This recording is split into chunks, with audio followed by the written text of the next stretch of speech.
to another episode of Stoppage Time TV. We're live in the flesh, live in the direct in the face. You already know what time it is. Got CultureCams to my left. Come on. Got Ford Kadani to my right. Myself, my record. You already know what time it is. Before we get any further, make sure you like, share, subscribe, like on your way in. Drop a comment of what you thought about the fixture we just all witnessed right now. You already know what time it is. You know what we're here for, man. We're here to work. But listen, man, as my dear friend Top says right here, if we zoom in right here, hold to HP, we are winning right now. We just saw a brilliant game of football that for the neutral, it was a very good result. You ain't winning. You ain't winning, bro. We are winning. We are winning. We are winning. On that note, if your team won this weekend, wherever you are in the world, remember football is a game of two teams. One team should come out on top. If you draw, no one really cares. But if your team did win wherever you are in the world, hold tight the 3-point collectors, man. You did it. Did yourself justice, get the points. It ain't easy. It's not easy, man, but you know, we give thanks. Hold tight the participants as well, wherever you are. You turned up. It's two teams in it. There's no buys in league. Sometimes with games like today, you got participants both ways. Both but ways. You Real got to talk. applaud them as well. Real You know what I talk, mean? man. Because it was Real an talk, excellent man. game. Look what a lovely game we had. And hold tight all the duds as well. We've got duds coming at the end of the show. But let's get into the real deal. Let's get into it. What a game. I think we all basically stood up after the game and said, wow, that was a good game of football. But I'm on my feet, Jeff. I'm applauding. Bro, I'm applauding. What game? you know what? Let's just, and this is so funny because Arsenal fans typically be like, you don't speak about Arsenal. Do. We're going to speak about Arsenal this week. You only Do you know? talk about Do you know that happened one week, and it was the only week we didn't speak about Arsenal. It was like a routine win. Well, we can't take a week. Bro, off. you look at the timestamps of every other episode. It says Arsenal, Arsenal, Arsenal. You didn't speak about them last week in a routine win against Leeds. You guys, if you want to make the show grow, you need to get the hell out of here. We don't need that. We don't need to do around here. Bro, let's do what we need to do. Listen, bro. man. But the hell? let's just put the way of the land in front of everyone. If you're still high off the game, you probably haven't realised. But what that result signifies is a situation where Arsenal and Manchester City still have to play each other at the Etihad. City still have a game in hand. If you do the maths, that's 6 points. Manchester City have a superior goal difference to Arsenal. Therefore, I don't think it's that heavy though. it's still superior. Yeah, by the time they Therefore, if they were to win their game against Arsenal and win their game in hand, theoretically they'll be level on points. Now, here's where the caveat is. Arsenal are going to play 2 more games before City next play a game because of the FA Cup fixture, which means that we'll have this situation where Arsenal could go 9, 12 points ahead and then City have the game in hand. But let's put that to the side for a minute. Has momentum now swing based on this result to City, or is it still Arsenal's to lose? It's a tough one, you know. That's a tough question because realistically, in a way, you can say it's in. They always say when there's a team that can win, it's weird because both of them, obviously, if they win their games, will win the league. You know what I mean? But it has now swung to a situation where City have to just think, which is obviously you think this way when you're going into any match, but City have to now just think, we win all of our games, we have won the league. Yep. Before, they never had that kind of thought process. Do you know what I'm trying to say? They couldn't think like that because obviously Arsenal had the points advantage. But now that it's gone to this, it could go down to a goal difference situation potentially. And obviously it means about goals, whatever. But City now just have to think, we win every game, the chances of winning the league is very high, bro. So What are you thinking, bro? This is the kind of game I felt like if Arsenal won this, give them the parade now type of thing. But I've got to give Liverpool massive credit today for me. I think the way Arsenal kind of played in that first half, you thought they were kind of going to get their grips around this game. But second half, the way Liverpool reacted and pulled through, I thought the last 15, 20 minutes, there could have been 4 or 5 chances they easily could have scored. So I don't know. I think this is kind of one of those, it doesn't take momentum out of you because if you're still walking out at Anfield with a point, with that kind of first half display as well, I think there's positives to take. So I don't think it's taking momentum out of them, but it's definitely given City a kind of, you know what, we can maybe start to smell blood seriously. And now that fixture in April is circled. we'll talk about City after. Yeah. Let's talk about this game. Yeah. Well, before we talk get about to this this game, on the point we're just discussing there, the reason why I wouldn't say momentum has swung, but it's definitely like a kidney shot to Arsenal because you have to think about what was at stake here. You win, you're almost sailing into the sunset. You can plan the trophy route. You can order the bus. You can print the T-shirts. You're coming up against a side you haven't beat at home since 2012. You have the start you have. Everything's looking good. Salah misses a pen as well. That was a madness. But anyway, we'll talk about that. And then to come away with the point when you're under the cosh, obviously you take that. But it must a little bit feel like a missed opportunity. Bear in mind the history that they've had against. This is I think, I can't remember the exact stat. I'll find it while we're discussing, but I think it's the first time they've been up by 2 goals and conceded 2 goals since they played Liverpool ages ago. So it's like, I don't want to call it mental blocks. I think this Arsenal team have superseded all of that stuff. But imagine being in those players' shoes. You've heard it all week. It's a hard place to go to. The aura of Anfield. You have to overcome it. And then to be 2 goals up and then come away with 1 point in a season where Liverpool have not been their best. I think they've had 3 losses back to back since the United loss. It's just from you guys. The draw, yeah. So they had 3 and then they drawn since then. I think it's a missed opportunity, man. But let's go into the game. I mean, first and foremost, the game was unreal. Yeah. That was a Super Sunday.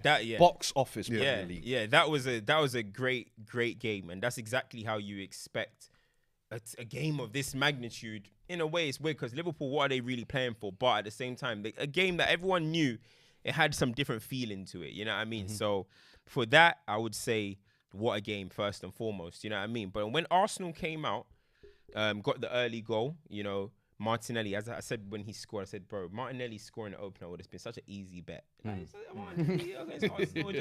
Liverpool, it just seems right. You know what I mean? You should have done that, but whatever.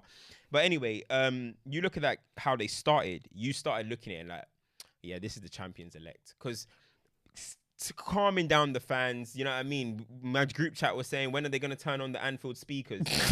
Couldn't hear nobody, you know what I'm saying? But Arsenal were just controlling it. They were calm on the ball. It was looking all good. It was looking like Arsenal at the Emirates, you know what I mean? So when I was looking at it, I was like, this team are elite. You know what I mean? Arsenal are elite. Especially, I'm a team that we bop there, get crashed 7-0, tell them get out in a stretcher. Do you know what I mean? But them, they're coming, all black kit, looking wavy, popping it around. I was like, yeah, all right, Arsenal are ready. What's the little song thing that they got? That little thing. Hey, that's hard, I can't lie. It's hard. They were looking real good. And then after the first goal, we were saying that the way they were attacking, their front line, it looks like everyone knows they can score. Everyone knows that, listen, I can have some if I want. And that looks like you said, that looked like a championship possible team. But then to what you're saying, bro, they started like that, and then what happens after that? I mean, it's mad because even with the Jesus goal, but first and foremost, let's talk about the first goal, the way it even happened. The situation, obviously, it flicks through Van Dijk trying to clear it. He is seriously, I don't know what is going on with this guy, because we've spoken about it. I don't want to keep drumming it in, but being a dead horse. It's now starting to become, it's every single week where you're starting to look at him and be like, rah, this guy is the target. He's becoming a target where forwards are now leaning more to his side. And even if you look at the second goal, like you want to talk about the first goal, the second goal, his fingerprints were all over it. We said it when we sentenced him. You look at most Liverpool goals or most Liverpool errors, his fingerprints are not. But what is Konate even doing though? Going out, Konate was the one that was closest to Martinelli for the cross, and then you got Jesus in between Robertson and Van Dijk. It was just very chaotic defending from Liverpool in that situation. His physical attributes, I feel like, to sometimes overextend himself and go wide. Where we say VVD wouldn't engage in those type of battles and get skin. I respect Konate for actually doing that. But then VVD, when you're kind of hands off and kind of staying central, at least do the job of sticking with your man. Jesus there just gets a free run into that box. Yeah. Easy as you like, bro. It's crazy because when it went to 2-0, obviously it went to 2-0, and obviously you would think that Arsenal are going to go, but it sounds weird. I don't want to make it like be emotional to make it, but that moment, obviously, when Trent and Xhaka got face to face, it gassed up that Liverpool crowd, you know. Turning moment. Started hearing that brother that was swearing on the Sky Sports 24/7. He started going off. It really gassed up the fans. And at that moment, though, right, Trent gets booked, Xhaka gets booked. Xhaka took a little bit of a while to regain his cool. It kind of looked like Trent done it, and I'm ready to lock in. And he started playing in that 6 kind of role, and he was hooping. But then you look at Martinelli in that situation, I would think, not Martinelli himself, but I would think Arsenal would then be like, give Martinelli the ball, Trent's on a booking, he can't tackle him when he's not on a booking. Yeah. Now he's on a booking, the guy's just going to let him go, he's going to be a shadow. But then they didn't really exploit that situation. It was crazy to me, bro. I feel like, to the Van Dijk thing, like, you've played defense before, you're defenders union. Do you know, I don't want to stay too much on him, but do you know what I think may be happening with him? You know, when you're the centre half, your job is to sort of like make sure everyone else is sort of organised. Doing their role. But when the eyes turn on you, you're so focused on trying to make yourself right. You're not even organised anything else, because for so many weeks, we've been saying that Liverpool look dishevelled. You get through the midfield, there's no protection, there's nothing there. I feel like everything has turned inwards. And that's why the Trent thing is so funny, because typically the same thing happens to him. But when he went into the middle, he's like, I'm not even caring about today. I'm not defending today. I'm in pre-production here. We were saying, Trent, I'll ask this question, is Trent the only defender in history that you say, yeah, but he can give you one of those? Just one moment. Just one moment. What you say about a winger? What you say about right winger? You say like Erling Haaland. You're like, his build-up and all that, it don't matter because he can give you that one. When that one moment drops to him. Trent is that with Trent? Trent is the only defender in the history of defenders that you can say, but he just gives that one. And when it came to that assist, not Megonzini, who we'll talk about as well, because this defender midfield mid-off, we not saw who won, but lofted pass. You got to give him credit. Say he's been under a lot of stick, but to control his temperament and channel it into what that team needed, you have to give it respect. There was a moment where you almost felt like he could get that second booking, lashing up. And then I saw him trying to, as you said, the Anfield crowd was quiet when those 2 goals went in. Soon as that Xhaka moment happened, I felt like it was almost like Xhaka all season had been so well behaved. You knew there was an itching moment where things would go wrong. This is the one place you didn't want it to, and it literally flicked the switch in Trent, flicked the switch in Anfield. You just saw straight away momentum change. They changed, bro. So, like, the end of the first half, it was like, as soon as Salah got that goal, it was like, boom, another chance came where he kind of, across the face a goal, slid it across as well. But I was like, Arsenal couldn't wait for half-time to come. Now you're thinking, I always say, I think I said it a couple of weeks ago as well, scoring before half-time, perfect. Best time to score. Now you set up the second half and you saw pretty much like that was. I always feel like it was 2 different games. Like you look at obviously the Salah moment, missing the penalty. That one thing you got to give Liverpool credit for, and we're gonna speak about what we think went on with Arsenal. But when you look at that moment, Liverpool's heads could have dropped. We're having a mid-season. Sarman's missing a penalty. Do you know what? Forget all of this. Trent, as we said, he's on a booking, but they actually stayed resilient and ended up dominating the game. They just kept growing and growing and growing. And when you look at Arsenal on the other end, how you said it's like 2 halves, that is literally what it was, because it reminds me of much, and I said it on Twitter, I said, it reminds me so much. I said, Arsenal needs to start playing again. Because if you stop playing, this is what Man United did at the Emirates. It's a 50-50 game. We stopped playing. Arsenal started dominating. Everyone started bringing what the XG is. I think Liverpool's XG today was 4.76 or something. Arsenal was a one. Man United, it was the same thing. It was like Arsenal's XG was unbelievable. It was dominance. You know what I mean? Touches in opposition box, all of that. Liverpool started being that team. You know what I mean? And that, I'm not going to lie, was very, very uncharacteristic from Arsenal. So all season, we have seen Arsenal dominate teams. I have never seen Arsenal just backs against the wall, and then the changes of going 5 at the back. Yeah, I think Arteta threw the game away there. So I am putting a lot today on Arteta. This is where I want to ask the question, right? Because I want to open up to both teams. What I have to say is, Jurgen Klopp is someone that we put on the stand recently, and we've questioned, but credit where credit's due. He brought on the Arsenal killer in Firmino, who got the goal. The Thiago sort of substitution was to sort of try and keep things ticking over. Darwin had the chance where he should bury, but it was like, okay, I need you to just penetrate on that side. Chaos. He tried to do something, and Curtis Jones was doing all right. Obviously, the midfield was open, but he was finding like friends. Like, no, don't do that. Yeah, like friend. No, he got in it. Remember the little pass? He had 2 minutes. He had like 2 moments on that left side. No. So Klopp tried to do stuff on the other side, as you're saying. Arteta, the gun at the 5 at the back. It's easy to question it when it doesn't go right. But the question I asked both of you was, if you are a manager, do you think it's like, a default that you go, I need to protect this, the pressure?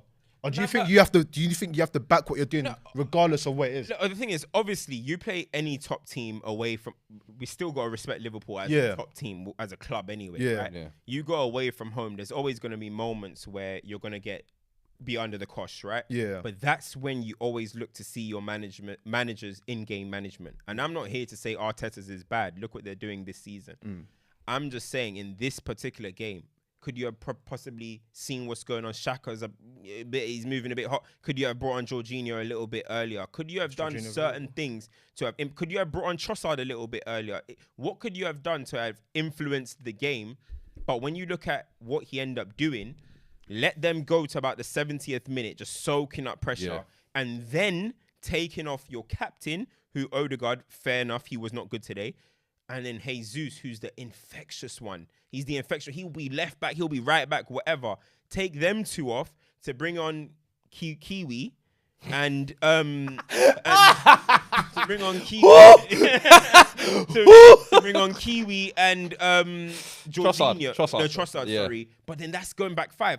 Arsenal fans in the comments in the chats, I don't think I've seen Arsenal go to a back 5 all season. That was like early Arteta. Yeah. You know what I mean? So when I saw that Liverpool are going to be gassed, they're like, yeah, cool, we'll bring on Darwin. We're going to bring on Thiago.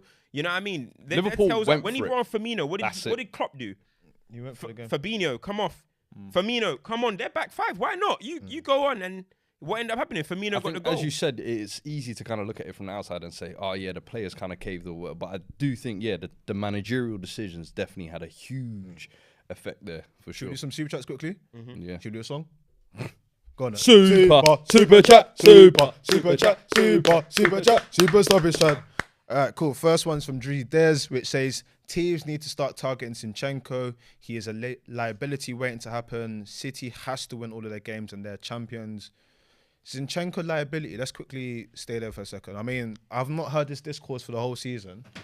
I think some of it may just be panic discourse, but do you think that having this sort of inverted sort of position there and not having a traditional sort of fullback in Ben White on the other side, do you think this should be something that people target, or is it people just overdoing it? This is just the reaction after a game like that where you've kind of cost. Trent, obviously, Zinchenko's been one of the best. He's a key to their system. For me, he's a key to their system. 100%. I was going to say, if anything, all season he's been getting praise for being able to kind of go into that midfield and add an extra layer. So I'm not having this narrative now that. If I think, like, obviously Zinchenko had a little bit of a dub moment with the goal, but I wouldn't say he had the greatest game. But at the same time, like, I wouldn't say like his opposition numbers in Salah, for example, was like ripping him every single time. I would agree. Leaving. I don't know if it's easy to look at something because Zinchenko is somebody that just by his profile, you would say he's a defensive liability. But I don't think he has shown defensive liability that much this season. Okay, Sporting, I remember when they went out against Sporting, he was a little bit mid. Today, he wasn't the greatest, but I think it's a bit too far. You've come 30 games. Yeah. I do think, though. What are you going to do? Make a change? And I would also say on this as well is when you play the way Arsenal play, Zinchenko typically doesn't have to do a lot of defending. You are the dominant side. He gets to be in central midfield. So I think it is a bit harsh. But I guess what will be interesting for me is when they play City, a team that knows how to play against him, what happens there? It will be very interesting to see what they do with that one because that Mahrez is someone that let's dance. You know what I mean? Let's dance. Let's go to the white line. Let's tango, baby. Come here. You know what I mean? That would be interesting. But now I do think obviously there is some performances from Arsenal and Liverpool. Liverpool not everyone played well. We said Van Dijk and stuff. Konate I actually thought was good though. Yeah. Trent, as you mentioned, from the booking, he went on and had a good game as well. But we have to talk about positively, and then we'll talk about some of the negatives. But let me run through these. So Taze sent 2 in. He goes, firstly, the setup is fire. Hold tight, you. Secondly, 2-2 at Anfield for anyone in the world is a good result. Once Arsenal come down and reflect, I think they will be happy. It depends how the season is. Listen, you can't win them all. Yeah. A point at Anfield. Listen, it's a title race for a reason, isn't it? It was unless Arsenal thought that it's going to be a thing where you're going to walk the league. It's never really like that. You know what I mean? A point at Anfield in the end of the season, after the manner of which it happened, Ramsdale absolutely what a clinic. What goalkeeping performance of the season. if he didn't drop that, they might look Last back at it and 20, be like, 15 minutes. that was the moment. Remember Stones off the line against... Yeah. They never know. That save against Konate in the last second. Come on. How does Konate on. not finish that though, Yeah, how man? is he not? But even the Ramsdale Salah has to one. be there. Even the Salah one where it Salah deflects one, off Gabriel. the Darwin Núñez Yeah. one. Yeah. Salah, I mean, he was present. Okay, some of them you could say mid-finishing, but you have to do what you have to do. And you have to be there. Yeah. That's the performance. Let me of wrap the through the rest of season these. from a goalkeeper. Tay again goes, he disagrees with the kidney shot to Arsenal. Bear in mind, even if City win the league, they held it out at Anfield this season. It's Anfield. Agreed. But again, when you're a team that haven't beat this team in this destination like in so long, and you're 2-0 up, you have to capitalize. TBG goes, got it. I think our inexperience showed slightly, and Teta subs weren't great, but the bigger picture, not the end of the world. We move, can't lose to City. That's going to be a blockbuster game. We've got a few more. Ibi goes, that second half was on Teta. Kiwi never should have come on for Odegaard. I want Nitani 5-10 minutes earlier. I don't see City slowing down now. Orange goes, our captain went missing. Speak on it. Come on, you Gunners, though. Yeah, Odegaard, he didn't have the greatest game. I feel for him because he I mean, people were throwing big six allegations at him for a while, and then this season he came into his own a little bit. I feel like in a lot of key games, and I think this is going to be the game that people are going to bring that back up. Yeah. They're going to be watching him. Yeah, closely to see. Yeah. But you know that Stephen A, you're under surveillance. Yeah.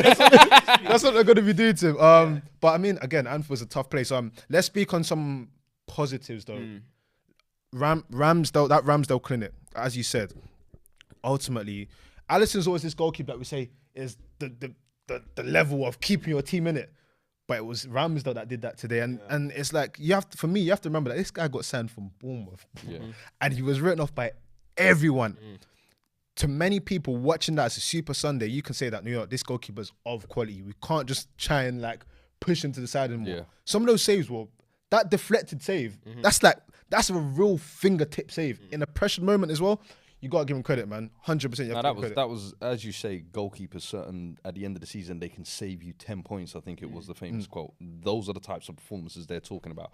But one other one I would say that kind of I feel like is going a little bit under the radar. I think Jordan Henderson today for Liverpool in the midfield as well. Like won a lot of challenges, created even a couple of chances, couple of great passes as well. Got the assist for the kind of I think he was going for goal, but I thought today he kind of just it was a little bit of a throwback Henderson kind of performance, and I was like, yo, in a game like this where we were saying the crowd was quiet, I feel like sometimes the players have to kind of flick that switch to activate the crowd. He was one of those today that I would say after the Xhaka moment, him, Trent, Gakpo even I would say some of his link up, I would say they woke up and kind of livened up, to be fair. So I'd give him some flowers for sure. I think on the other side, I think Saka could have been better today. I think Saka could have been better. I think this was one of Saka's more quieter games in comparison to what we have seen Saka be doing. Bro, give that one up, man. In comparison to what we have seen from Saka, you know what I mean? You look at Martinelli on the other side, goal, assist. He was live wire. I think Arsenal should have fed him all game. Some games, it is just one of them ones like, this guy's hot, go and let him do things. As they say in basketball, this guy's got the hot hand, just keep giving him the ball until he misses. And I think that's what Arsenal should have maybe done with him. But once it started getting like balanced, that's why I want to see Saka get on the ball and do his thing. Yes, Liverpool were very aggressive on Saka today. Anytime he gets it, they're on his feet. They're making him drop on the floor. They were on him, you know what I mean? I saw Saka time wasted. Yeah. 83rd minute, he's walking for time waste. When I started seeing that, I'm like, yo, Arsenal trying to really hang on in here. And that will gas up the crowd. Yeah. But overall, I think today he probably could have been a little bit better. For his standards that we've seen. What did you make of Salah? You would want him. I thought Salah, aside from the penalty miss, I thought he was actually like a constant threat. And he kept wanting the ball, if that makes sense. Like he wasn't shying from the challenge. I would say he never gave up. Wasteful today. I would say yes. I would say that's the only thing I would say. I would say he didn't give up. That's what I would say. I would say given where is it. That's what I'm trying to look at it. Like, was it a good? I'm like, I like what he was trying, but it just wasn't coming off. I don't think it was a bad performance. I just feel like. Again, he if had chances to score. He did. If they were wearing a Man United top, Salah's got 5. He's walking away doing this. No, I agree. 5. I agree. What I would say about Salah in context of this game, like for his level, he wasn't good. For what he represents and what we said a few weeks about, can he go on a mad run and try and chase, get as close to goal? He was not at the level that he expects himself. But I respect the fact that he didn't give in. Yeah. Like he kept going, especially with where their season is. it's very easy for a team to be like, oh, I've missed a pen, all right, cool. But like, I mean, Konate is someone that we have to big up, especially when we're talking about the sort of demise of VVD. Apart from his miss, I think Konate put a good account of himself today. I like him as a defender. I feel like he's got another level. Man. Yeah, Everyone he needs knows to stay how healthy. good he is. Like athletically, defensively, physically, he's a monster, bruv. And you saw it even at the World Cup where people kind of thought he wouldn't really get minutes. He was a last-minute inclusion. Bro, he looked a monster at the World Cup in a couple of games he did play. And then for Liverpool, every time he's played, it's like, yo, we need to keep this guy fit. If he can stay fit for a whole season, we'll really see the level. Bro, of that. I think it was go on. I was going to, no, go on. I'll go after you. I was doing super chats. Go on. Oh yeah, no, I think it was more today. I think it was more of a manager thing, man. Like the players, in my opinion, they all understood the assignment today. Yeah. They turned up. You know what I mean? Arsenal dominated the first half. Liverpool dominated the second half. They turned up. I think this was one of them games that come down to the managerial decisions, and that's why I put in a lot today on Arteta, bro. I just think he gave Liverpool the game in a situation where you could even go and kill. Do you know what I mean? But the way the game was is such a mad situation that Arsenal could have went and scored in the last minute themselves. Bro. Martinelli's pass was criminal. Bro. Bro, all you needed to do is, obviously, I ain't a pro, but breathe in and make that pass, man. Martinelli should be capable of that. Saka is one-on-one. And in the form Saka's in, cash money, give me the title. But I can't believe he didn't stick. Speaking of last minute, though, you lot saying that Tierney, Paul, that Gabriel... Paul on Salah, what are you lot saying? Are those two penalties, yes or no? I actually think at least one's a penalty. One of them has to be. You know which one? The thing, I think, yeah, it's hard, yeah, because the second one he was grabbing a lot. He was doing that. And let me feel your pecs, big man. But Salah went down maybe when the contact was stopping. Yeah, so it was a bit too late. That first one, though, yeah, the reason why I'm saying it is because if you actually look at where Salah got contact with the ball, it was like up on his shin. Brother. If he had not been pulled down, that would have been right on his foot. He leveled it. So I know Tierney in the last second was like, oh shit, and let go. But you had him, and he had to stretch for that, and did not get the contact he wanted. So in a way, I actually think that first one is personally a penalty, bro. And it's funny because it's one of those ones, if it's given, you can't have any complaints. Why are you holding it? Yeah. But it's the nature of the game, man. You mentioned this being on Arteta. I want to ask you both a real quick question before going to these super chats.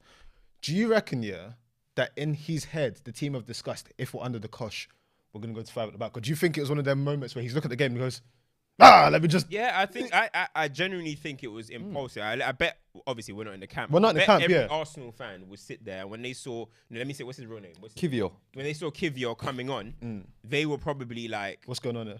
What is going on here? Bro, I'm telling you now, yeah, I've seen it so many times. I keep saying, teams are not set up like that anymore, bro. Like, back in the day, yeah, Jose will go and do it, and yeah, bro, masterclass. These guys will come on. Mikel will come on. He'll bring on Alex or whoever the other third centre half is. It works.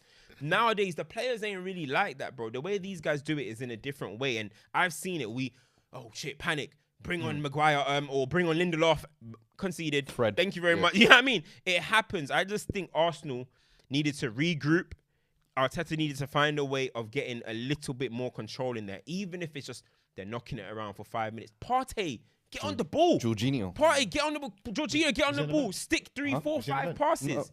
Yeah, he came on. Yeah, stick 3, 4, 5 passes, and then maybe something could happen. But I think Arsenal, once that sub happened, it was peak for them. No, I hear it, man. Got 2 more super chats here. This is from Jay Silver that says it was a copy of the Leeds game, but we conceded. That Leeds game, because they won that one, didn't they? They did. That was after the Europa League, I remember, and that was actually the first game of the season where you almost thought, shit, Arsenal. That was the take your money after in the bank the and run to the 15-game back of the streak. I remember, yeah. That was the money in the bank and just run off. This one says, I run the streets. Interesting. I've got United. Devil, have you looking? But anyway, Zinchenko ain't a leader. He was crying in the 80th minute. Camera zoomed in on him. Come on, He's such a man. All I'm going to say is, listen, Someone can't lie, though. I can't lie. Zinchenko's leadership is under surveillance from me. I'm not gonna. Yeah, when he did that thing against Sporting, they didn't move me. Man. The team huddle. I've got 2 points in it. Overzealous. 1 point, I think there's nothing. Over emotional. You're from City, you get it. You know what I mean? There's nothing wrong with crying. But with Zinchenko, again, the City game is where we'll be truly able to assess. Because wasn't it the FA Cup game where Kyle Walker was picking them up like, "You right, little bro?" Yeah. When you play against City, Oh yeah, when they were all slapping him on the I head. need to see that you're not little bro anymore. That's when I'll be able to gauge, because you're coming to familiar territory. You got to tell the man them like, listen, like I used to run these. He's blocks. got to do the Gary Neville thing where man don't, you know, in the tunnel, you don't look, don't touch me, don't look at me. For me, that's where I'll be able to assess it. I can't beat a man down for crying on camera. Like he wasn't crying, man. He was emotional, He innit? was just super Pissed. You could tell he was like, damn, I was pissed. at fault. I was part of that reason why they got nutmeg. Then he got dragged straight off. You know what I mean? So you know he's fuming. He weren't crying. I love it. Nice. He had his Nice segue into City. Obviously, former City player. But we were talking in production about was Trent trying this. Was he inspired by John Stones and saying, no, I'm just going to stay in the centre midfield. I'm just going to do what I can do best on the ball. Obviously, Zinchenko usually does that. Wasn't great today. But let's talk about City and their imperious performance. Bro, the City are firing on all cylinders. I've been saying... You want to give us a tactical breakdown? Since the Forest game, I've been saying, yo, something clicked, and I don't know what's happened since then. They've just been on a win streak, continuous goals. But the thing, I keep watching them tactically, bro. I'm telling you, I'm starting to become a Pepite, I think, you know? Because, bro, Of all people. bro, this is the thing. I know Phil Hey, that. It's listen, the glasses on. I was watching eating out of base. hatred, but it's admiration now. I'm like, bro, when he was doing this 3-6 man rondo with Haaland, I said, yeah, man, this Route 1 shit ain't working. But do you not notice a difference in their transition from the start of the season to now? I do. Yeah. As in transitioning. How they get the ball forward, yeah. Because before, remember we were saying like they keep trying to go to Haaland too early. Yeah. I feel like since maybe February, that's gone. You don't see the long balls to Haaland, long random balls into the channel. Mahrez and Grealish get on the end of it. Now it's almost like you see that line behind Haaland basically. It's almost rugby-esque. So whenever they move forward, yesterday I think with 2 or 3 of the goals you saw it, it's just like, oh, you're coming next, you're coming next, and what happens every time? Your man on the left in 10 yards of space. But now he's got. Do you notice the last couple of games he's just in 20 yards of space all the time? So this rugby transition that he's found, bro, it's a new wrinkle. I like the way Phil tried to like put like a name on it. It's the rugby transition. Bro, listen, you see it in rugby. Man are all coming in the straight line. When was the last time you watched rugby? I ain't never watched no rugby, but I see that shit all the time, bro. But It's you know- nice, bro. Again, those that you like watch week in, week out, hold at you. We said a few weeks ago, we said that with City, in terms of wherever they're trying to go to, ultimately they're gonna need one person, not one person, but someone's gonna have to really like lock in. It's championship mode now. It's clear to see that person seems to be Jack Grealish. Got what? Goal. Hey, yo. You're the, What was the tune last week? I put your forgot. headbands up. Put your headbands up, Grealish. Put your headbands up. But Hey. what I liked again, it's the in football, it's the small details. You know when you can see that a player's confident and just enjoying football. He said it after the game that he's enjoying football, but I'm seeing man shoot with his left foot, like he's running full pelt, shoot with left foot. The I left said, foot and then the outside and I the right said- foot follow up. I said, oh damn. He acted different.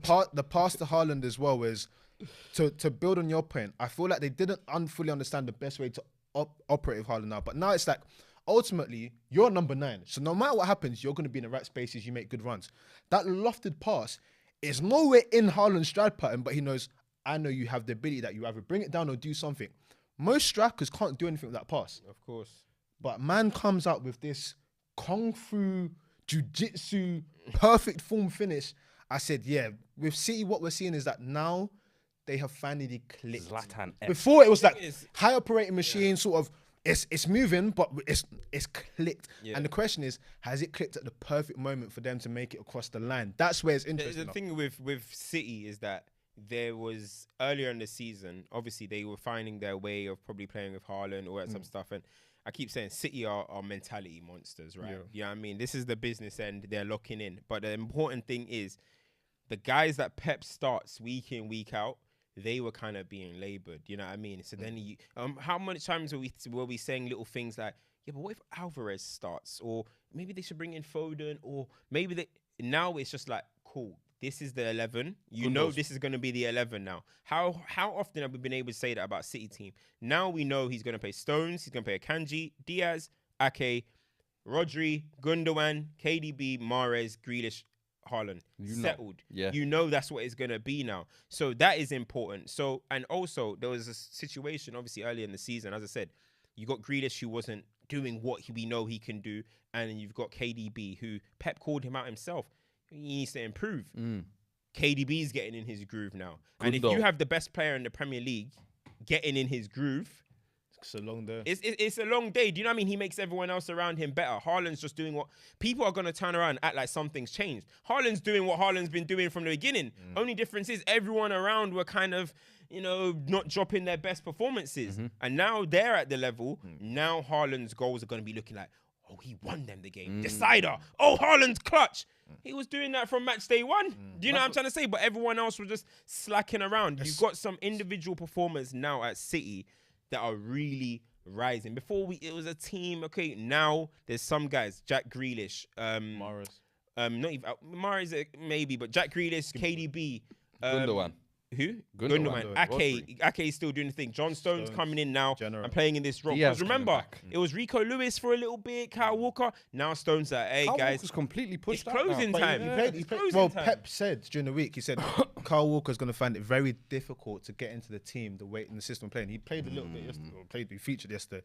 But again, I think it's Pep is always going to try and do something to get the best out of his players, whether it's calling them fat, whether it's dropping them, whether it's sort of, sending them one guy to Azkaban and saying, listen, you guys can go with him. Hey, Whether it's saying that I'm going to sell players. They're saying Grealish's level up has come since Cancelo. Yeah, we said that a few weeks ago.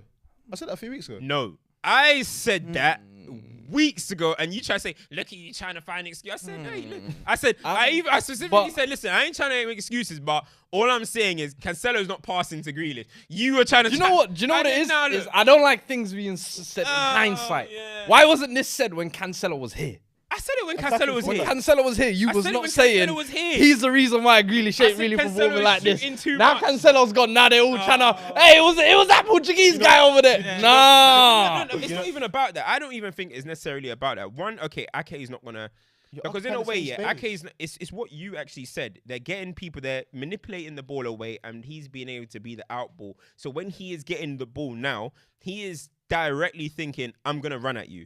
I'm gonna run at you. I'm gonna try and kill." Do you know what I mean? Before, City were moving the ball a little bit slow, and then Cancelo might be on the ball, and then it was just a little bit different. And when he gets the ball, he's on the touchline. And now you're basically telling Jack Grealish to beat a man 1v1. I'm sorry, Jack Grealish is not a real winger. He's not a winger. He's a midfielder. Once or twice, though. He's a midfielder but now he's getting the ball. One thing about Grealish is a great dribbler when he's on the move. Yeah. Grealish can't stop and start you and he's gone. Raheem Sterling, Sane, and them man can do that. But Grealish has to be in the motion already. That's why when he was with Villa, the ball carrying was unreal. Why? Because they were in transition a lot. Pause. But now, not really. But now he's getting the ball in more areas where he's on the move. He's allowed to just run at the fullback. And when he's running at you, he's a creator. As I say, he's one of the best creators in the Prem. You man laughed. He's one of the best creators in the Prem. One is now one of the best. Is now it was the best to one of the best. I want to go to. Wait, the season before he went to City, KDB was 1, Jack Grealish was 2. Yeah, listen. Now you're and you used to say, "We come over the crowd, run the offense through, give the ball to Jack." I want to go to KDB quickly because we've got a super chat. But you see what you said. In a simpler note, yeah, this is why it's so interesting with Cams because ultimately the attacking fullback dynasty has been in disarray a little bit. But the issue with attacking fullbacks, if they're attacking, if they're in operating like the winger spaces, where are the wingers supposed to go? And that's why I thought initially it was hard for Jack Grealish. Remember when everyone kept saying that he was doing that one move where he would run, then jog back? It's because ultimately you have the fullbacks in front of you that you have to then come in. Like, now you can just go forward. You can transition. Those times he wasn't the one being able to get the ball in. He wasn't running the fence area. Yeah. As I say it about Anthony now. Lately, to be fair to Anthony, he's been a little bit better. But his threat is too low, bro. You gotta get the ball in positions where you could be danger. Jack Grealish's threat was way too low, bro. He's getting the ball in positions where he's not going to influence the game. Now you look at where he's picking up the ball, he is able to influence the game, and that's the most important thing, bro. On the KDB thing, 'cause you mentioned, creators and everything, we've got a super chat from AJ. The fastest player to reach 100 assists in the Premier League, KDB. When will we start calling this man the GOAT midfielder because it's getting out of hand? Hello. What? Stoppage time right in this studio when we previously used to be here. That shout's already been made on this show. What's the shout? The GOAT GOAT midfielder. midfielder in the GOAT. Premier League. Didn't I not say that like a year ago?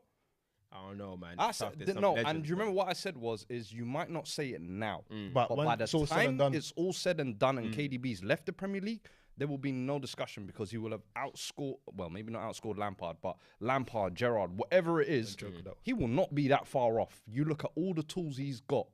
There's no tool he's missing. He's got everything. He's All got the GOATs have everything. That's the thing you Consistency. gotta remember. Yeah, like he's for me. There's not going to be a case by the time he's done. So I mean, I think there's always going to be a case for other people to be bad. I I don't think think unless you're Thierry Henry, who's the undisputed. I don't think there's many undisputed in any position. I don't think By the time it's KDB done? will just be undisputed. But what he is doing is fake. And when you look at the you look at the people that he's just joined now. He's joined Ryan Giggs, who's obviously a legend. You got Cesc Fabregas, Wayne Rooney, Lampard.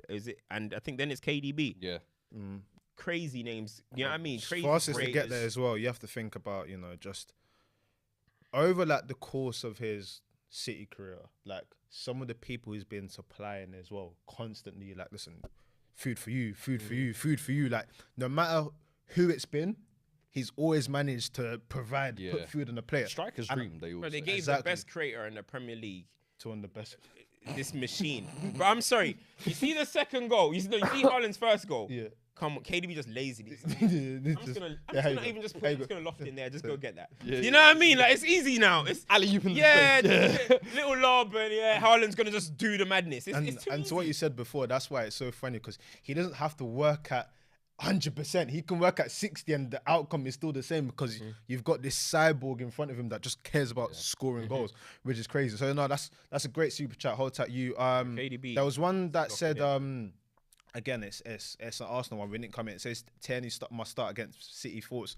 I'm not too sure. I could understand that shout. I can understand it. that shout. I do think going into that Etihad game, I'm sorry. Okay, I'll be surprised if I see it, by the way. I'll be very surprised if I see it, but I do not see Arsenal dominating Man City on the ball like that.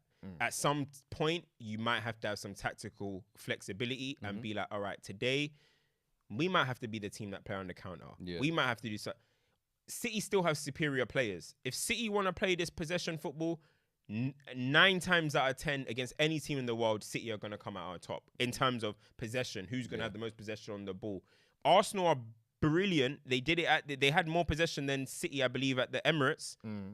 But I just think going to the Etihad, I understand that Tierney shot. I do understand that Tierney shot. You might have to be a little bit more holding. Well, Saliba might be. No, back by Saliba then, should be actually. back. I get you might have to be a little bit more standard in a situation like that. It's all about flexibility of in game. I mean, like going game by game. Some games that Ferguson will go 3, some games he'll go 4. It doesn't really matter. Do you know what I'm saying? So I think it's a situation. I agree with that one. No, I hear it. We've got one as well that says from Nato Hyper, which says the edit Cams posted was too hard. Grealish too wavy. Oh, that. Yeah. Nah, hey, listen. Nah, but listen. Wait. All you young TikTokers out there, Yeah, hold keep tight. dropping them edits. Listen, Yeah. we might have something. I can't for lie, you yeah. lot. Real Listen, talk. yeah. We want an edit challenge, yeah. So by the time the end of the season comes, keep making edits. We will select the best edit we've received. Yeah, because we need a TikTok. But the guy. thing is everyone gonna what? Is there apology time or what? What? On Jack Grealish, or are you guys not ready for that? You don't worry. You've apologized. You're trying to I've join the clean. club. You know what I mean? Listen. You weren't really saying anything, but I want to know because the chat every week they were trying to come and cook Grealish. Hey, Don't you guys try and hide in plain sight? Facts. Don't try and hide in plain sight now. At me saying, Yeah. I feel like game. Yeah. Hey, headband man. You were all sending me stats. Yeah, and listen, we enjoyed. We ate good for 18 months. We were living. I would like to think we won the war. But now, you know what I'm saying? I told you Listen, not you won the war. We got. I The told you war's I'm long. winning. I The told war's you. long. I told you, how can you win the war when we got gold on our neck already?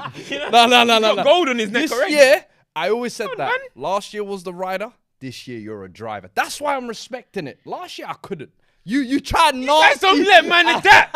Bro, Pep, you got to learn the game, bro. You're saying what? Grealish had to He was finish telling me he's got Windows XP and that. Grealish- What are you telling me now? You're saying Grealish had to finish his first conductor lessons, like, Bro. it takes a few weeks. No, honestly, He's driving it. No, honestly, that game that's coming in a few weeks is going to be an imperious one. Of course, as I mentioned at the top, the table is going to look very interesting. Obviously, City have been in this situation before, but the table is going to look very interesting when Arsenal play those 2 games, and then City will have to play the FA Cup game, and they're. But I actually want to make a point about that game. Go on.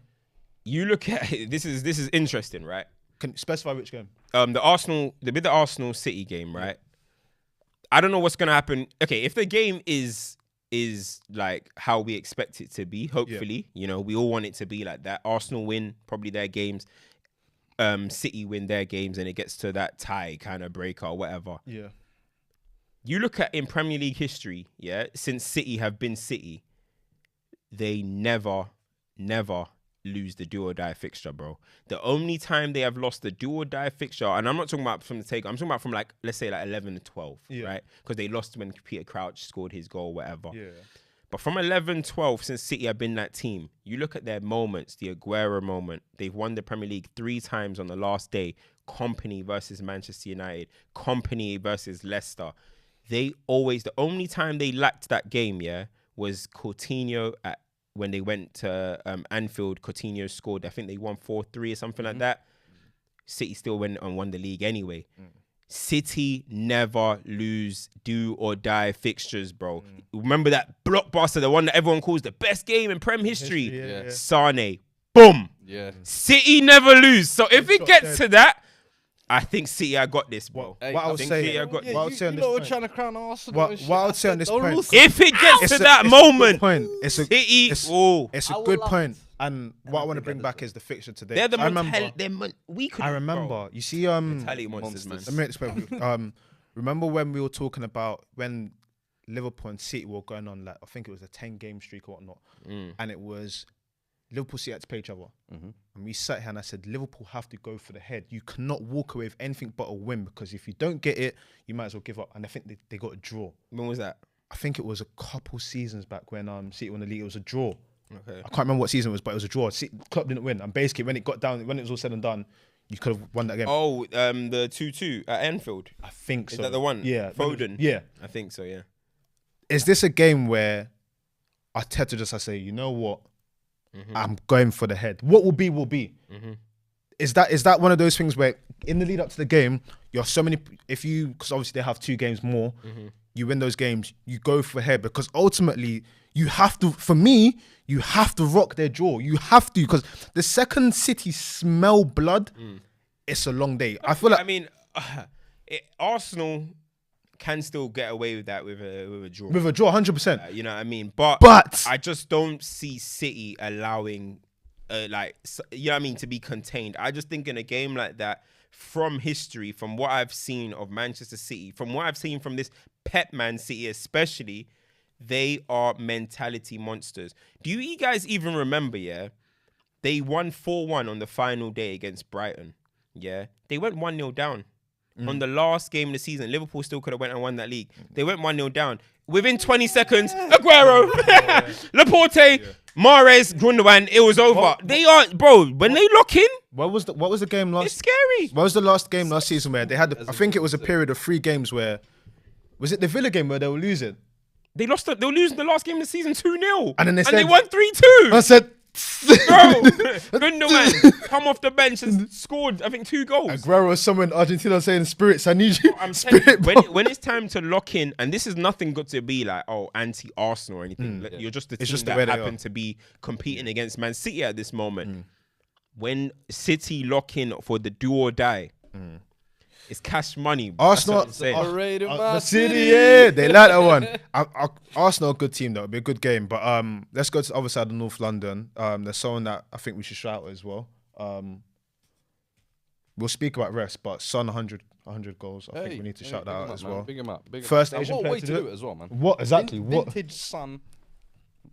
way to go and get your goal. That 100 shimmy goals. cutting and curler, we ain't seen that all season, bro. No, I think we have to give it respect because ultimately, like when you think of Asian players in the Premier League, it's like Ji-sung Park is the pinnacle of like this guy was everywhere. But for Son to come into league, get 100 goals at Spurs as well, like not even to take place, but 100 goals and the level that he has operated on, not this season. I mean, fair play to him, man. Fair play to him. We see wingers go and come all the time, or forwards come and go. To be a permanent fixture in the Premier League, get a golden boot, like, respect it, man. Despite his form this year, I've always maintained he's arguably, for me, Spurs' best ever foreign player for, like, what he's done for the level of consistency we've had. I mean, year after year, you can kind of count on him to give you the assists, the goals, the numbers, whatever it is, and he's always contributed.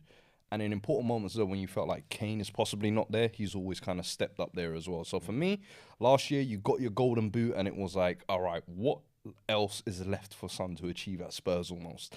This was kind of, for me personally, the almost final benchmark for him. Join that 100 club, because I feel like you look at all the names in the 100 club, it would be kind of a shame if he's not there, in my opinion. I feel like the last 4 or 5 years, him, Mane, Salah, they've always been kind of the names that are in and around, spoken around, the goal scorers, and especially the wide goal scorers that we were talking about on FTBL Culture. Make sure you go check that out as well.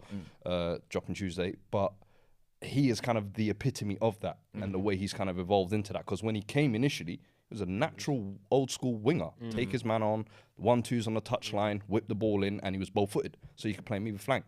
Now, 100 goals later, it's like, yo. Bro, it's mad because respect. I was actually watching Kane's best Premier League goals. It was on Sky Sports or something.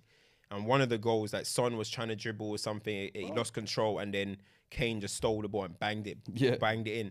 And Son looked like such a side man, bro. Like, no cap. Like, you know, to then go and score 100, I would have never seen 100. Him being in the 100 club, I wouldn't have seen that. After his first 2 years, I don't think even many Spurs fans would have predicted that. We thought he was a good player, but it was only after like the 3rd year, maybe you felt like he had a breakout year and he can be a consistent winger. Even up until maybe last year, I didn't see him being that volume goal scorer, if you like. But this season, the performances have been way off. But I love, you know what I mean, have a nice moment like that, get your 100th goal, and in a win as well. We can obviously talk about how that win come about. But corruption. I saw on me. Listen, Corruption. hold tight, Son. I thought it was important we do that for what he represents and everything as well. Hold tight him. But that game, VAR, Premier League refereeing, honestly, let's call it what it is. I saw Mitrovic get an 8-game ban for shoving a referee, and in my opinion, personally, boys, I think that was done to set a precedent that you can't touch the referees. We need to protect the referees. Right? Cool, I understand that. Let's protect the referees, but accountability, please. Accountability. Why is it that we are looking? How many apologies are they going to give? Oh, that was a foul. We need an apology. They're giving that apologies like United back in the day on notes. Every day, every game week, we apologise. And the thing is, what I want to make clear is, this is not a VAR problem. You can't blame the machinery. This is the issue with referees and the refereeing body and people's incompetence. It's actually ridiculous now. Some of those decisions in that game. Listen, I'm not going to lie to you. I was going to come on here and try and be shameless and try and like defend it, bro. I watched that shit back this morning. I was like, I actually cannot do it. And I noted them all down. So you had in the first half, you had Lenglet handball for Brighton, not given. You had Mitoma's, what I thought was like a shoulder. Was upper peck. I thought it was like a shoulder. You know when you do the cable one? But you know in the speed of the game and the angle. That one, I was like, I can understand that one a little bit. Fairs. Then there was the Welbeck one. Where I'll be honest, that came off McAllister's hip. Yeah. But the angle looks like his hand. I said, you know what? We'll take it. Then there was the Højbjerg penalty. Now, in real time... No, that was the worst. In real time, I'm with the referee. I understand it's kind of in the moment. Mitoma leaves his leg hanging. But that's why you have VAR there. And as you said, that's on the referees lacking accountability and cojones to go and make a decision. You should go back and look at that. Didn't even check that, if I'm not mistaken. And then, I'm sorry, the worst one, in my opinion, you think that one was the worst. The Lenglet shirt pull on Lewis Dunk. We were talking about Salah and Gabriel. Bro, man was asking for a literal shirt, post-game shirt. Where you going, please? And then he let go. And then ref still said no. That's 5 decisions in a game. Listen, as much as I would love to don't forget the Perisic 2-foot. bro. I didn't even want to mention that one. Honestly, Bro, I can't lie to you. That was a refereeing. Like I said, I don't know how we walked out of there with 3 points. Because even Kane, who got the winner, did nothing all game. Popped up with a little head. I was like, yo, nice. We'll take this. yeah, I take know this. that was like, look, you don't want to use the words and stuff because it's, you know, you don't want to accuse people. But bro, that type of shit feels like corruption, bro. Nah, like, honestly, that type of stuff feels like corruption because if it happened in the drug, but it's a disgrace, whatever, we can at least say, you know, the ref, listen, maybe he didn't see heat at the moment, big game. You actually have people designated to cut this stuff out. How has, since VAR come, we be speaking more about referees than ever before? Yeah. It feels like refereeing is getting worse. And is it because now they're just getting lazy? Are we going to have VAR to back us up? I don't know, but it feels like refereeing is now at its worst state ever. Well, definitely in the Premier League. England have the worst referees in the whole of football. Yeah. It is disgraceful, but it's starting to become a thing where I'm like, hey, listen, refereeing is now a full-time job. Why not hire some people from abroad at this point? Like, dead all these English ref guys, you know what I mean? Like, what's the point? Because these guys are incapable of doing their job. There's people that are designed to sit in the box to look at these things, and you did not see Højbjerg's foot on Matoma. You guys take 15 million years to make decisions. Why not take an extra minute just to see if they actually hit McAllister's arm? Why not? At this point, it's just borderline. It's negligence. It's embarrassing. It's pretty much corruption, in my opinion. On the point you said, Howard Webb hype. What's up there? on the point you made, but Gavin's sick of it, bro. I was like, this is corruption. you might be able to. If I'm getting this wrong, forgive me. But didn't they bring in the Australian guy and he had a mere one game? I swear they could have brought Australia hype. Man. Get me some Brazilians or something, man. Get me some real men. I'll be real with you. World Cup, it was working fine. I actually felt like there were standards of refereeing. And they had the extra time as well, yeah. You had the extra time. It was everything. And I was like, I hope we go back to club football and it kind of carries on the same. And I swear to you, first half, I don't even think we had this many issues. Second half of the season, every game week it seemed like bro, we had these issues, man. I remember Sancho against Newcastle. There's obviously the debate about Man United's against City, Arsenal against Man United. There's so many situations where I'm like, no, there's some shaky decisions, man. We've seen this, man. We've seen even the VAR lines. You man are not drawing lines and you're apologizing. It's almost like a boys' club, the referee. Yeah. So they're all like protecting each other. Yeah, but the minute nobody ever wants to be like, no, that referee got it wrong. Yeah. Should have made that account. Instead, the PGMO or whatever will come and try and protect I call them Pogs. Yeah. Pogmo. Pause. What I would say as well is I think that ultimately, oh my gosh. What's really frustrating is Brighton have had this 3 times against them this season, yeah. And I think honestly, the reason why it's taking the piss is because if Brighton were a United or Arsenal, I don't think they'll be the butt of these sort of decisions as this much. I think that ultimately, you know, when you have that sort of Premier League heritage or you have a manager that's outspoken, because Brighton, you're a nice club and everything. Brighton now are 7th. If Brighton don't make Europe, if they don't make Europe, they'll probably look at all the decisions and think, wait, hold on, because of... Yeah. So that was a 6-pointer in my eyes. So Brighton, for me, should be leaving there fuming in my eyes. But then also it was like, that the maddest part for me was De Zerbi getting sent off, and none of those decisions were the reason why he got sent off. I was like, bro, I don't know what was up with that Brett. And now this season, they're out here just throwing fines at every team that surround them. Arsenal got, I think, like still 2 fines. Yeah, bro. Nah. The corruption, he won't let go. I moved on to De Zerbi. Nah. I'm thinking about it. Listen, I'm getting kind of mad, you know. It's mad though, because they're deciding big games, bro. You know what I mean? They fined Man United for surrounding the ref for something. Against Fulham, they fined Arsenal, bro. But then you make decisions like this. I'm telling you, next man's not doing a Mitrovic. You're getting knocked out, bro. You're getting knocked out. Hey, listen, we don't condone. We don't. Violence. But listen, are you trying to tell me if a man does it? We don't condone violence here. Listen, let's keep this bus moving forward. This is the part of the show that I hate. Chelsea watch. Oh my god, ladies, I even forgot you. Ladies and gentlemen, eyes on me. Ladies and gentlemen, there's no other way to describe this. This is white privilege. This is nepotism. This is white privilege. Nepotism, I'll break it down in a few parts here. That game, of the Blue style. That game was Chelsea are progressively getting worse, which is worrying. We are progressively getting worse. We shouted out on Emery last week, didn't we? Right. And remember a few weeks ago, I was saying that Chelsea should go on a little run and see how far we can get. Do you know where Villa are now? Villa are 6th. Fantastic. Villa only in the last 2 games have leapfrogged Chelsea and got to 6th.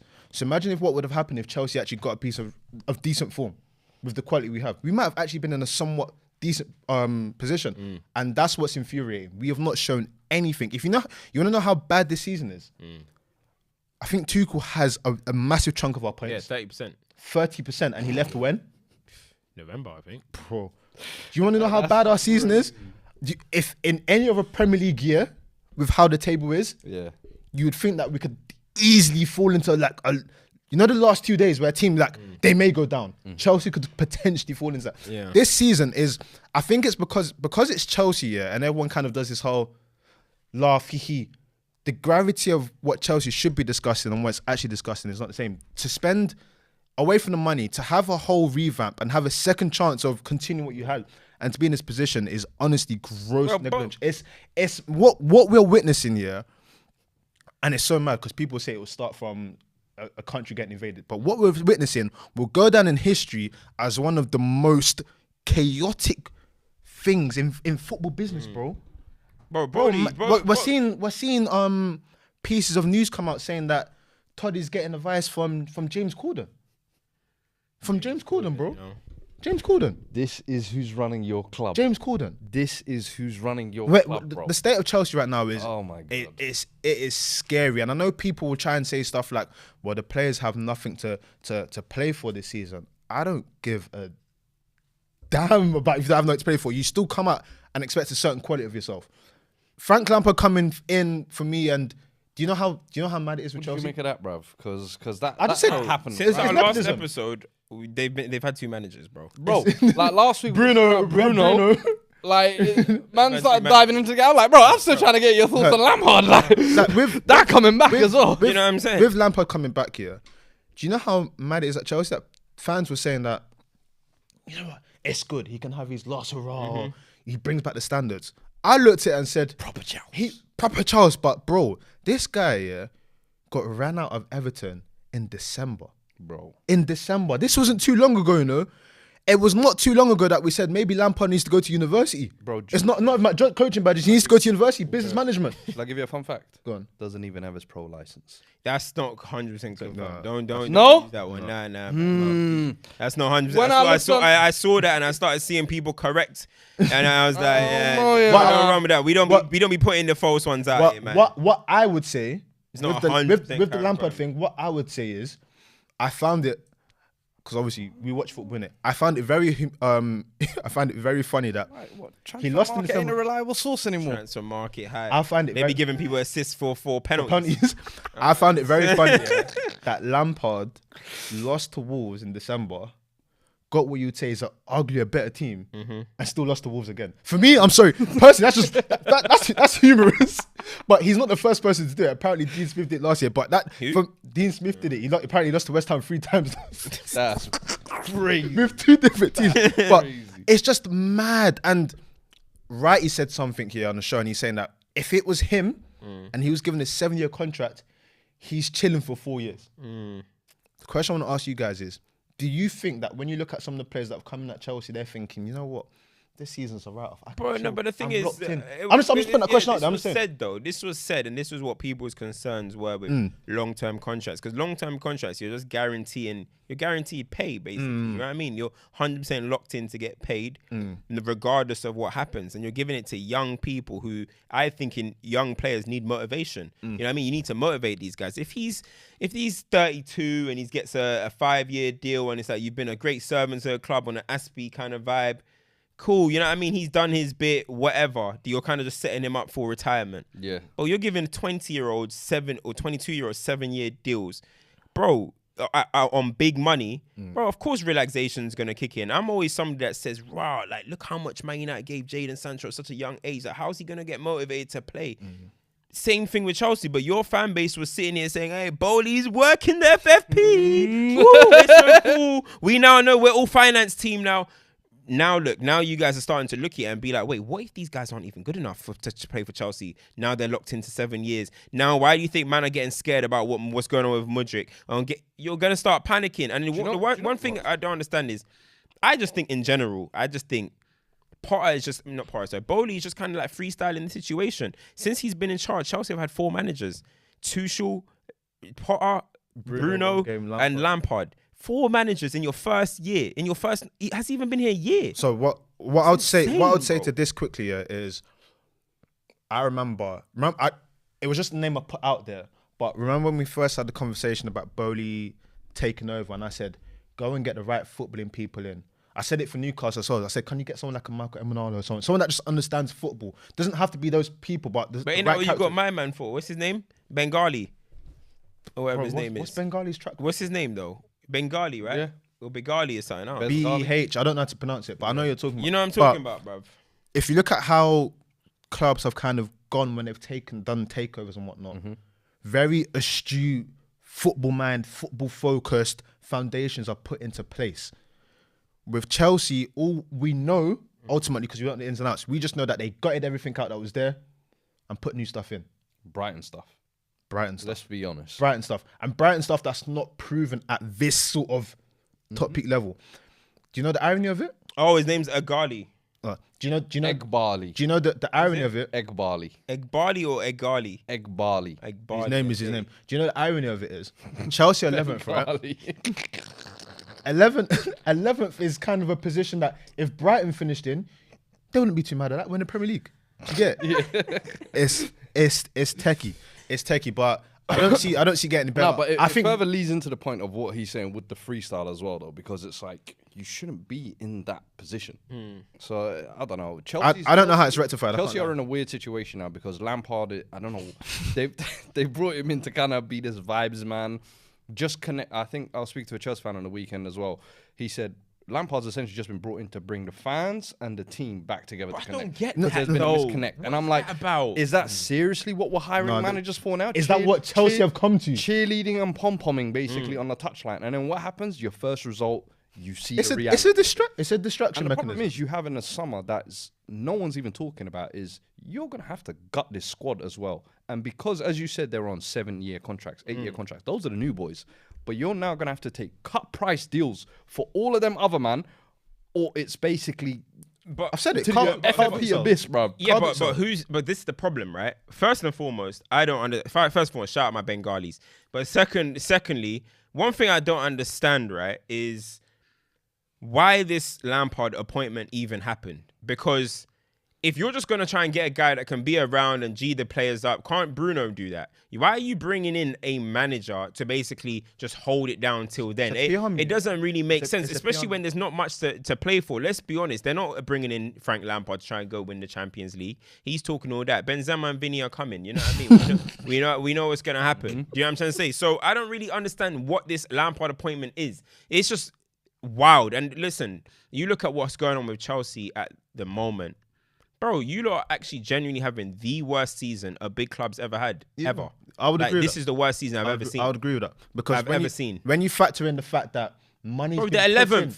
Bro, Money's been what are you thinking about? It's Because I always think to like that Jose year. 11th, 4 managers, 700 spent. 4 wins in owner dick. Something like that. Some shit as well. Come You on. know why you don't have to think about it, yeah? Because at least in those times, yeah, when you looked at the Premier League table, it's like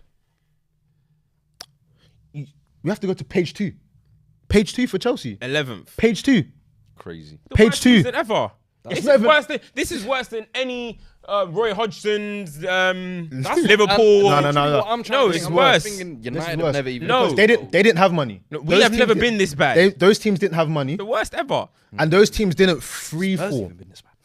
Yeah, boy. Let me joke now. Don't play with that one. Don't play with that one. But it's bad. And ultimately, the last point on this, you know, you mentioned the FFP thing. There's a lot of stuff coming out. Again, it's very hard to sort of like get to the fine detail of what is true and what's not. But there's all of this stuff now about payments going out to execs and whatnot. That FFP could be in a mad flux. So now, boy. And the thing is, look, if you bring in a new manager, yeah, which I'm gonna assuming want you his lot, players. obviously you lot are gonna bring in a new manager.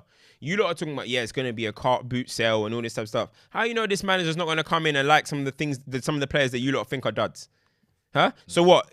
Really and truly, let's keep it 100. Bowley and Egbali are gonna be the ones that are in control of this car boot sale. So again, they're doing things where it's like, keep your grubby hands away from it and let the manager do what he needs to do. Because let's remember, and I've got to say for the Chelsea fans, when I was saying, Potter looks like he might be a yes man and he might just be taking instructions, Chelsea fans were bringing me all of these articles of when Brighton wanted this player. They wanted Fofana and Brighton wanted this player. And trust me, Potter approved of them. Okay, so now he's gone. So now you just got a bunch of players that apparently Potter approved of. You want to bring in Luis Enrique. He might not like some of the players that Potter brought in. Apparently that Potter brought in. It's all Bowley and Egbali, and they're running you guys into the ground. I would say that. No one's running it like a GM and how you would in the NBA. Yeah. Well, the the NFL. American sports where they come from. What's I forgot the name of said his that baseball that team, would but- be the slippery slope football would eventually go down, with sporting directors and removing kind of the control of from managers to be able, because the managers are the ones that pick the squad, run with the team, everything. I always thought the Fergie way, if you like, you run the whole ship. That's how it should be. This sporting director and getting this technical team, and it would always lead to this kind of situation. And I'm glad it's happening to you lot, because you lot started all of this rotting of football. So I'm glad. No, I hear it. This is Real Madrid awaits, boy. Real Madrid awaits. real heritage. Listen. Real Madrid awaits. Oh, what? That is- hey, that's gonna be exciting. It is, but it's a perfect segue to champs and duds. Hey. And we've not been condoning violence on this show, but my champ of the week is Valverde, and I'll explain why. Because ultimately, as a man, you have to defend your family and defend your honor. Honor and integrity. Real talk. He's very lucky that it was just a punch. Because I'm saying, if you're talking about anyone's wife, anyone's kid, and you're trying to use that as a one-up on me.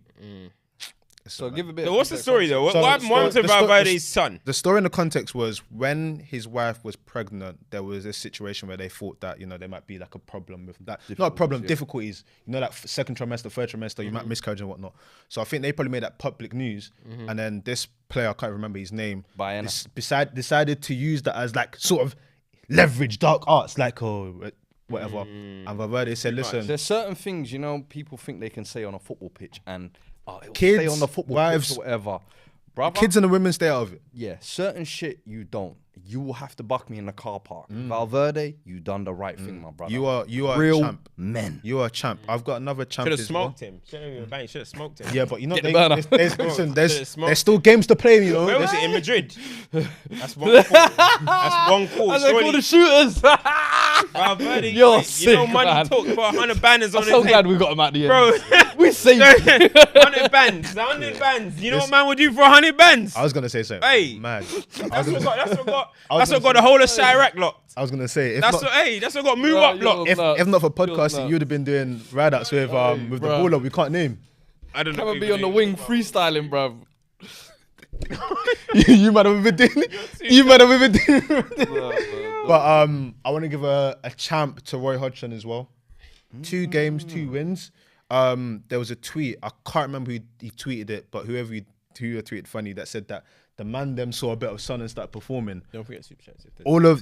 There's not many of that from all of the man them that performed. Eze, Elise, AU, all of the man them said, "What, sun out?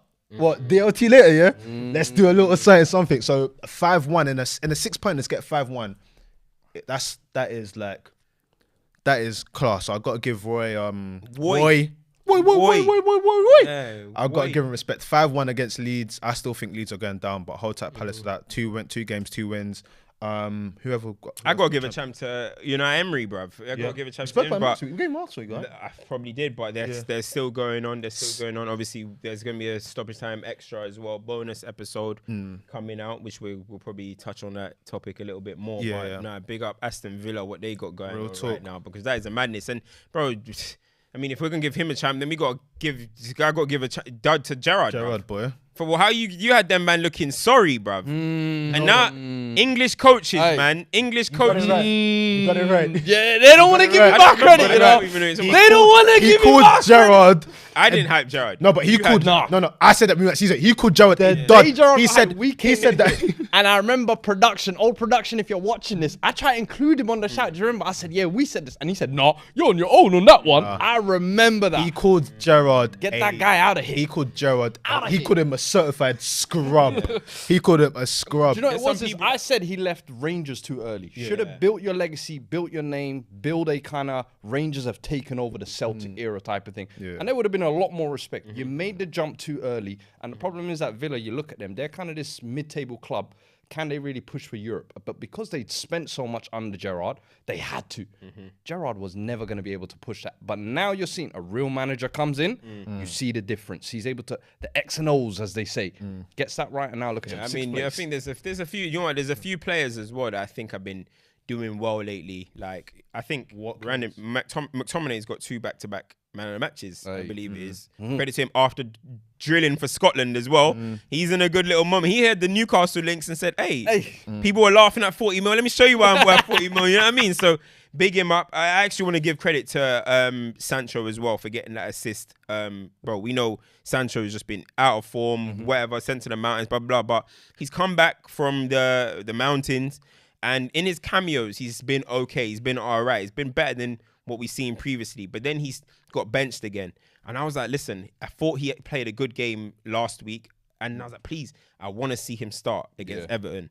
And Ten Hag started him. And he got a crucial assist for the McTom goal and then kicking on. So I'm just hoping he can keep kicking on. We got Sevilla in the midweek. Is that a Let's champ hope or he keep just going. giving him Nah, just giving him a shout. Watkins, I don't think, when I spoke about Villa last week, I don't think I gave Watkins a shout. But Watkins, and this again, FTBL culture coming out, check it out.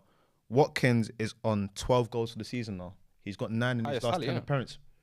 9 in his last 10 appearances, 12 goals for the season.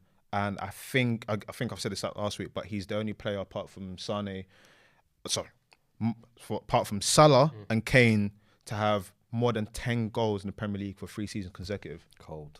And do you know what the funny thing about it is? Do you know what Gerrard was doing with him there? Put him on the right, put him on the left. Yeah. Watkins, right. My champ this week, I got Michael Olise.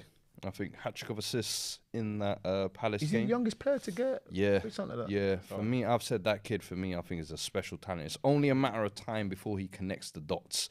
But the ability is there. But I think consistency-wise, it's just. But you're young, you'll get that out. But the talent is there. Son, of course, getting 100 club. Yeah. I think you've got to give him champ there. And KDB getting 100 assists as well. I think those 3. Yeah. All right, this Harry Kane carry job though. Well, all right, all the 23 corruption goals this season. Listen, bro. brother, the only reason why I don't want to go champ this week, he did nothing all but game. the goal. Yeah, so But you know when that ball was trickling to him, cash money. lights out. I need to. That's why I need Kane and in red. You know what I mean? Because no, real talk. I need to. Are you seeing what Haaland's doing? Are you seeing what Haaland's doing? I need to go to war with him, bro. We need somebody that can go to war. Kane is 7 behind. Great White War in Manchester. Do you know what I would say? Back then it was what Andy Cole and Goater and that. What I would say, which is so funny, is I do find it ironic how we're praising Kane 23 goals, which is insane. Son 100, but both individual things within Spurs. Kenny, let's think about that club, man. But hold tight them for doing it. Like you said, 23 goals. He must probably be about 40%, 50% of your goals this season. If that, easily. And you got Haaland 30 goals, man. Woo! What, 29 games, 30 goals? 30 goals. Countdown begins. Begins, right? You know there's no player. You know there's no player to score 30 goals in 2 different seasons. You know that? It's a mad stat. Yeah. What? No player has scored 30 goals in the league in 2 different seasons. Yeah. Haaland is probably going to be next season the first one to do it. Ronaldo, Messi? No, in the Prem. In the Prem, yeah. Kane he can do back-to-back 30s. Probably. Look at the way he's playing, man. Bro. Kane got 30. Kane got 30 and Kane got 20. Second season teams adapt, you know. They learn your moves. They're saying what? Jordan surprise us. Jordan rules. I said Haaland rules started this year. Kane got 30 and then he got 29. Haaland, so he was close, man. He was close, but damn. And then he decided to become a deep lying central midfielder after. I've got one as well. Actually, I've got one as well. Obviously, Villarreal, what the player did was dodgy, but got to big up the Nigerian brothers when we see them shine work. Yes, crazy, nice little bright player. You got, is it a brace? You got. Got to shout him out as well.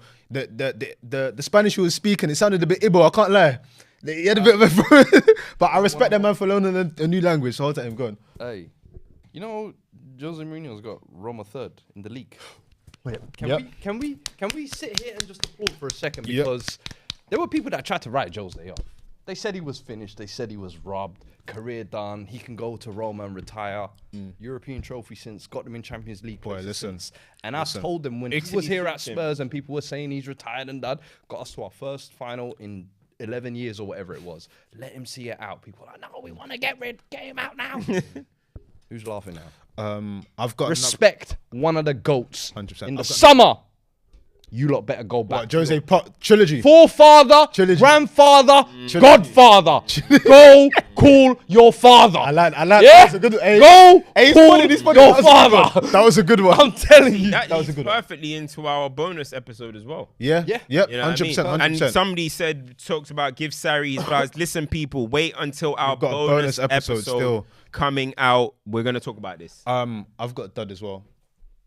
Chelsea footballing establishment, and I'll tell you why. Of course, But I'll tell you why. It's not as clear as it seems. and the fan base, and you. Yeah, I'll take that. I'll hold that for the fan base. You know. Good. So hold tight.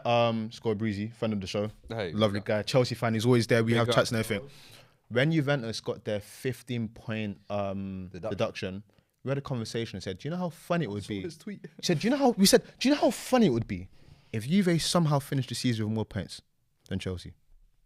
Oh yeah, with 15 points. They will. Yeah. They've passed off points. They've already passed them yeah, with of 2 course. games less, I think it was. Bro, Juventus, if it wasn't for the 15-point deduction, second. they would have had 60-something points. And now do I need to talk about who I need to talk about?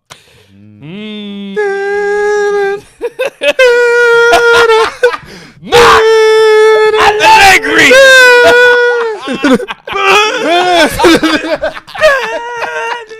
Hey, man. That's too I hate funny. that guy. Hey, listen, that's another episode, man. Thank you for tuning in. Like, share, subscribe. Let us know what you think. Get involved in the conversation when the episode comes out. It's not just Benzema about the hat live- trick at the Camp Nou. Oh, yeah. No, Benzema in Ramadan. Benzema Oh! hat trick in the Camp Nou. In Lua, Ramadan. please rise. Big man thing. There've been few occasions. Barcelona this season- fans ain't really moving, ain't really vibing with you. But hey, listen, we move innit. I can't lie. Benzema, Ramadan Benz is scary, spooky. Different. Man said locked in. Hey, No drip, no nothing. We got to block him. Heesh. Stuff. But listen, man. Like, share, subscribe. We'll be back. Remember, FTBL culture. I hit the likes, people. Hey, Yeah. listen, 396 Yeah. likes is way too low for an episode. Flap the likes, Usually flap likes. leave with double that. Flap likes. Hit the likes on your way out, man. Listen, someone said Martial FC we're back. Do you want to give him shout outs? Martial FC. Yeah, we're back. Yeah, fair enough. He's back. Hey, now you that know- Rashford's injured now as well. So we can never have good things, innit? We Hey, can never have nice things. You know what? I forgot something. And the activity in Manchester is interesting. Pep winning 4-1 whilst they're saying that he's sleeping with PK's new thing. Martial scoring whilst his exes are chasing each other in the motorway. You know what? Martial's a champion for that. Real men are rising. Real Real men are rising. men are rising. When you got It's like two real men men on are back in motorways, style. bro, Real back on in- motorways, risking other people's life. Imagine just hopping up on your phone and just seeing your two exes going wild. Why she just got to go? They I'm were like, both in the hey. stands for the game, apparently. Is it? They were both in the stands for the game. I said, yeah, man. Respect Martial's team, man. Would you Respect watch? it. Who? Would you watch? Watch what? Come on, man. Like, In share, Ramadan. subscribe. In Ramadan. Hey, we're out. I'd watch that.